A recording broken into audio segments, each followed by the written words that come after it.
மிதன ராசி மிருகசிருட நட்சத்திரம். இது செவ்வாயோட நட்சத்திரம்.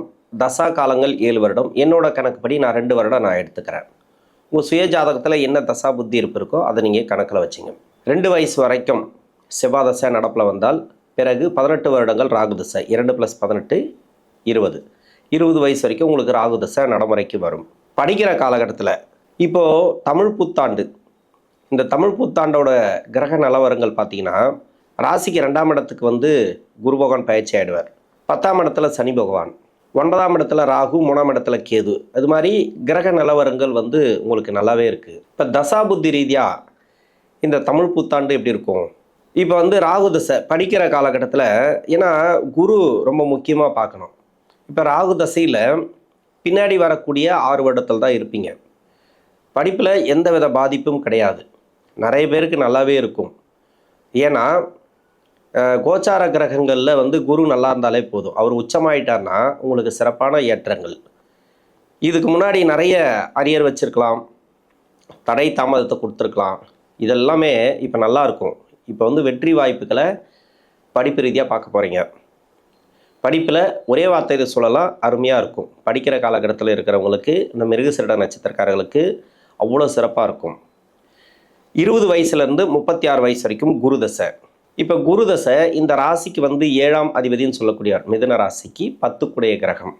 இந்த ஆண்டில் 10ஆம் இடத்தை குரு பார்க்கறது அவ்வளோ சிறப்பு. ஏன்னா சனி பகவானை பார்க்குறார். உங்களுக்கு இந்த தசை நன்மை செய்யாது. இது ஒரு சில பேருக்கு நல்லாவே இருக்கும். அது எப்படின்னாக்கா, அவயோக கிரகங்கள் 3, 6, 10, 11 இருந்து தசை பண்ணால் சிறப்பு. இன்னொன்று, யோக கிரகத்தோடு சேர்ந்து இருந்து தசை பண்ணால் உங்களுக்கு நல்ல பலனை கொடுத்துரும். அது மட்டும் இல்லாமல் உங்கள் சுயஜாதகத்தில் சனி அமர்ந்த இடம், அதை பொறுத்து இந்த முதல் 10 வருஷம் அப்படிங்கிறது எப்படி நன்மை செஞ்சிடும். அதாவது குரு தசையில் முதல் 10 வருஷம்னாக்கா அந்த 7.5 சனி டிஸ்டர்ப் ஆகாமல் இருக்கணும், அது கிராஸ் ஆகாமல் இருக்கணும். இல்லை அஷ்டம சனி கிராஸ் ஆகாமல் இருக்கணும். அது மாதிரி உங்கள் சுயஜாதகத்தில் சனி உக்காஞ்சிடணும். அதுமாரி உக்காஞ்சிச்சுனாக்கா குரு தசை முதல் 10 வருஷம் கண்ணை மூடிட்டு நல்லது பண்ணிடும். இப்போ 20 வயசுக்கு மேலே 36 வயசு வரைக்கும் இருக்கிறீங்கனாக்கா நிறைய பேருக்கு பொருளாதார நெருக்கடி, அப்படி இல்லைனாக்கா வேலை ப்ராப்ளம். இந்த வேலை ப்ராப்ளம்லாம் இப்போ தீரும். புதுசாக வேலை தேடக்கூடிய நபர்களுக்கு வேலை வாய்ப்பு, வெளிநாடு சம்மந்தப்பட்ட வேலை தேடக்கூடிய நபர்களுக்கு இப்போ வெளிநாடு சம்மந்தப்பட்ட வேலைலாம் நிறைய பேர் ட்ரை பண்ணி நிறைய தடையாக இருக்குது. சமீப காலமாக 2024 சொல்லலாம். ஒரு சில பேருக்கு வேலையும் பிரச்சனையாக இருக்குது, வேலை போயிருக்கு, வேலை கிடச்சிருக்கு. இது எல்லாமே அவங்க சுய ஜாதகத்தை பொறுத்து அப்படின்னு எடுத்துக்கிட்டால் கூட இந்த குரு தசை ஓரளவுக்கு நன்மை செய்யும். பெரிய கெடுபலன்களை இந்த காலகட்டங்களில் கொடுக்காது. ஏன்னா கோச்சார ரீதியாகவே பலமாக உட்காரார் இந்த குரு பகவான். அது ஒன்று. சனி பகவானும் நல்லா இருக்கார். மற்றபடி தொழில் செய்யக்கூடிய நபர்களுக்கு கொஞ்சம் பிரச்சனைகளை கொடுக்கும். ஏன்னா இந்த கிரகம் நன்மை செய்யாதுன்னா எம்ப்ளாய்க்கு ஓகே. எனக்கு தெரிஞ்சு எம்ப்ளாயி கூட வளர்ச்சி இல்லாமல் இருக்கிறது, ஒரு ப்ரொமோஷன் இல்லாமல் இருக்கிறது, அது மாதிரி ஏதாவது ஒரு ப்ராப்ளத்தை கொடுத்துட்டே இருக்கும். அது மட்டும்தான். எதிர்ப்புகளை உருவாக்கிட்டே இருக்கும் இந்த குரு பகவான். அந்த தசையில் பார்த்தீங்கன்னாக்கா நிறைய எதிரிகள் இருப்பாங்க. அதாவது உங்கள் கண்ணுக்கே தெரியாது, திடீர்னு பார்த்தீங்கன்னாக்கா போட்டு விட்ருவாங்க. இதை ஒரு வேலை பிரச்சனை வந்துடும். இது மாதிரியெல்லாம் இந்த குரு தசையில் நடக்கிறதுக்கு வாய்ப்புகள் அதிகமாக இருக்குது. நீங்கள் எந்த அளவுக்கு பொறுமையாக சகிப்புத்தன்மையோடு இருக்கிறீங்களோ அந்த அளவுக்கு வேலையில் வெற்றி வாய்ப்புகளை பார்க்கலாம். நிறைய சாதிக்கக்கூடியவர்களாக தான் இருப்பீங்க மிதுன ராசியில். ஏன்னா குரு தசை வருது இல்லையா, பொறுமையை கொடுத்துரும். இவர் யோகம் செய்யாத கிரகமாக இருந்தாலும் உங்களுக்கு பொறுமையை ரொம்ப கொடுத்துரும். பொறுமைக்கு மேலே சோதனை வந்தால் தான் உங்களுக்கு பிரச்சனை. அதிலேருந்து வெளியே வருவீங்க. மற்றபடி வேலை வாய்ப்பு ரீதியாக நல்ல ஒரு மாற்றங்கள் அருமையாக இருக்கும் அப்படின்னு எடுத்துக்கலாம். இந்த புதிய வேலை வாய்ப்புகள், ப்ரொமோஷன் கிடைக்கிறது, அது எல்லாமே இந்த கிரக அமைப்புகள் உங்களுக்கு நல்லா இருக்குது. மிதுனத்துக்கு இது வரைக்கும் இருக்கக்கூடிய பிரச்சனைகள் இப்போ சால்வ் ஆகும். இப்போ திருமணத்துக்காக முயற்சி பண்ணுறீங்க. திருமணம் அப்படிங்கிறது பார்த்தீங்கன்னாக்கா தடையை கொடுத்துருந்தால் இப்போ தடை இருக்காது. என்னை பொறுத்த வரைக்கும்னாக்கா ஜென்மராசியில் குரு இருந்த பின்ன உங்களுக்கு நிறைய தடைகளை கொடுத்துருக்கலாம். அதாவது திருமண ரீதியாக நிறைய தடைகள். இன்னொன்று பார்த்தீங்கன்னாக்கா நல்ல ஒரு வரன் தள்ளி தள்ளி போயிட்டே இருக்கிறது, அப்படி இல்லை திருமணமாக்கி பிரச்சனையில் இருக்கிறது. எல்லாமே திருமணம் சார்ந்து இருக்கக்கூடிய நெருக்கடிகள். மன வாழ்க்கையில் நிறைய பிரச்சனைகளை அனுபவிச்சிருந்தீங்கன்னாக்கா இப்போ மாற்றத்தை பார்க்கலாம். நல்ல ஒரு முன்னேற்றங்கள், குடும்ப வாழ்க்கை உங்களுக்கு நல்லாயிருக்கும். குழந்தை பாக்கியம் இல்லாத தம்பதியர்களுக்கு குழந்தை பாக்கியம். ஒரு சில பேருக்கு 2 ஜாதகத்துலேயும் 5ஆம் இடம் பாதிச்சிருக்கும். அதாவது 5ஆம் இடம் மறைவு ஸ்தானத்தில் இருக்கும். இல்லை ராகு கேதோட போய் லாக் ஆகிருக்கும், சனி பார்வை இருக்கவங்க. அப்போ குழந்தை பாக்கியம் மூலிமா நிறைய பிரச்சனைகள், தடைகள், குழந்தைகள் இல்லை அப்படின்ட்டு நிறைய பேர் கஷ்டப்படுவாங்க. இது மாதிரி இருக்கக்கூடிய நபர்களுக்கு குழந்தை பாக்கியத்தை இந்த ஆண்டு நல்ல ஒரு ஆண்டாக அமையும். தொழில் செய்கிறவங்க நான் சொல்லியிருக்கேன், தொழிலில் கொஞ்சம் பார்த்துக்கணும், உஷாராக இருக்கணும். ஏன்னா குருதசை தொழில் செய்யக்கூடிய நபர்களுக்கு கொஞ்சம் பிரச்சனைகள் கொடுத்துட்டே இருக்கும். பெரிய முதலீடுகள் அதெல்லாம் கொஞ்சம் பார்த்து பண்ணணும். பண்ணக்கூடாதுன்னு சொல்லலை, நிறைய பேர் தொழிலெலாம் நல்லாவே போயிட்டுருக்கு, இல்லைன்னு சொல்லலை. ரொம்ப உஷாராக பண்ணுவோம். ஒன்று வேறு லக்னமாக இருந்தால் அந்த லக்னத்துக்கு குரு யோகமாக வந்துடுவார். அப்படி வந்தவங்களுக்கு சிறப்பு. ஒரே லக்னமாக ஒரே ராசியா அப்படி இல்லைனாக்கா இதே மிதுன ராசிக்கு நட்பு கிரகம் சொல்லக்கூடிய லக்னமாக வந்துட்டிங்கனாக்கா கொஞ்சம் பிரச்சனைகள், தடுமாற்றங்கள் இது மாதிரிலாம் நிறைய நடக்கிறதுக்கு வாய்ப்பு இருக்குது.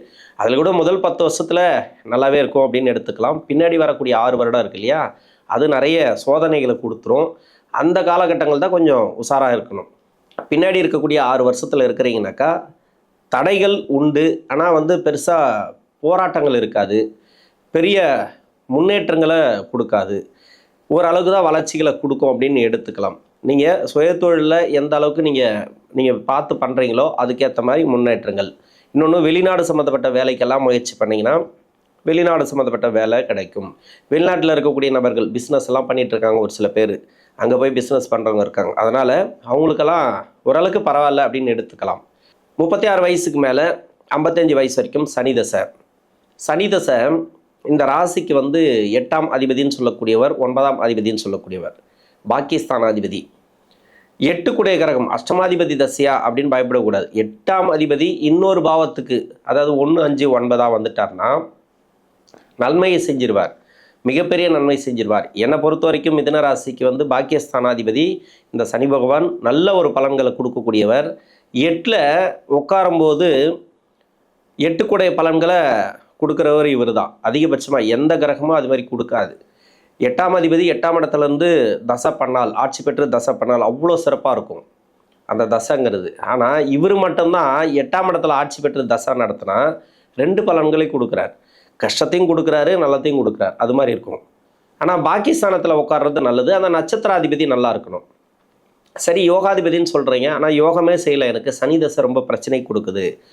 இப்போ சனி தசை ஆரம்பிக்கும் போது கோச்சார ரீதியாக சனி பகவான் மறைஞ்சிருப்பார். உங்களுக்கு 6ல் போய் மறைவார். அந்த டைம் கோச்சார ரீதியாக 6ல் இருக்கும்போது ஆரம்பிக்கும், அப்போது 8ல் இருக்கும்போது ஆரம்பிக்கும். அது மாதிரி ஆரம்பிக்கிறவங்களுக்கு கொஞ்சம் கஷ்டத்தை கொடுக்கும். ஏன்னா சுய ஜாதகத்தில் சனி அமர்ந்த இடம் சரியில்லை அப்படின்னு எடுத்துக்க வேண்டியதான். இன்னொன்று, உங்கள் சுய ஜாதகத்திலே வக்கரமாக இருக்கிறது, அது மட்டும் இல்லாமல் நீசமாக இருக்கிறது, இது மாதிரி நீச வக்கரம், உச்ச வக்கரம், மறைவு ஸ்தானங்களில் இருந்துச்சுனாக்கா நிறைய கெடுபலன்களை கொடுக்குது இந்த சனி பகவான்.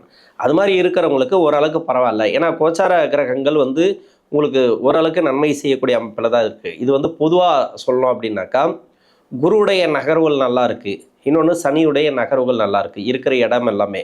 இப்போ சனி பகவான் உத்திரட்டாதி நட்சத்திரத்திலேருந்து ரேவதி நட்சத்திரம் வரைக்கும் போவார். இந்த ஆண்டில் இந்த 2 நட்சத்திரத்தில் இருப்பார். கிட்டத்தட்ட பார்த்தீங்கன்னாக்கா மேஷராசிக்கு வரத்துக்கு முன்னாடி அது வரைக்கும் அதில் இருப்பார். இப்போ இந்த 2 நட்சத்திரமும் பார்த்தீங்கன்னாக்கா உங்களுக்கு ராசிக்கு யோகாதிபதி நட்சத்திரம் தான். சனி பார்க்கக்கூடிய இடமும் உங்களுக்கு யோகம் செய்யக்கூடிய கிரகங்கள் இருந்துச்சுனாக்கா யோக பலன்கள் தான். ரொம்ப கஷ்டத்தை அனுபவிச்சுட்டு வந்தீங்கன்னா கூட அந்த சனி தசையில் திடீர் நல்ல ஒரு மாற்றங்கள், பண வரவு, கடன் பிரச்சனை தீர்றது, அது மாதிரி ஒரு நல்ல பலன்களை கொடுத்துரு இந்த சனி பகவான். அதாவது பார்க்கக்கூடிய இடத்துல சுப கிரகங்கள் இருக்கணும் இந்த ராசிக்கு.